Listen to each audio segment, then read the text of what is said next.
వ్యాధి రోగం నన్ను చంపేసేదేమో, నేను దీర్ఘకాలం బ్రతుకుతానో లేనో, నా స్థితిగతులు మారుతుందో లేదో, నా బిడ్డలు మారుతారో లేదో, నా ఆర్తిగా సహాయం నాకు కలుగుతుందో లేదో, నా బిడ్డలు చదివిస్తానో లేదో, వాళ్ళకి ఉద్యోగం దొరుకుతుందో లేదో, శుభకార్యం నా ఇంట్లో జరుగుతుందో లేదో అని అనుమానంతో కలవరపడుతున్న నా ప్రియ దేవజనం, నీతోనే దేవుడు మాట్లాడుతున్నారు.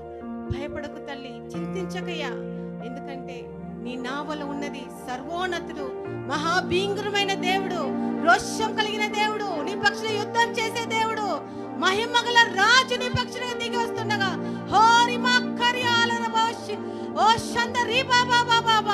సర్వోన్నతుడు మహిమగల రాజు నీ పక్షుల యాజ్యం చేయబోతున్నాడు, నీ పక్షుల దిగి రాబోతున్నాడు, నీ కార్యాన్ని సఫలం చేయబోతున్నాడు.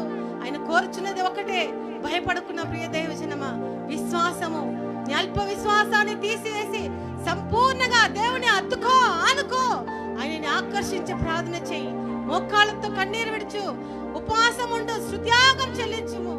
దేవుడు సింహాసనం నుంచి నీ కొరకు దిగి వస్తాడు.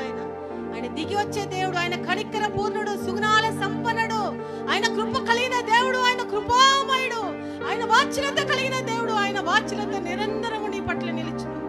కాబట్టి పరిశుద్ధాత్మ దేవ, అయ్యా బాధతో, వ్యాధి, రోగము, రకరకాలైన పేర్లతో వచ్చిన దురాత్మ సాతాను సమూహము, చేతపడి చెల్లంగి, తాగుబోతులు, విభచారము, అపవిత్ర కార్యాలు యేసు నామములో కదేస్తున్న ప్రతి కుటుంబం నుంచి తొలగిపోయేస్తు నామములో.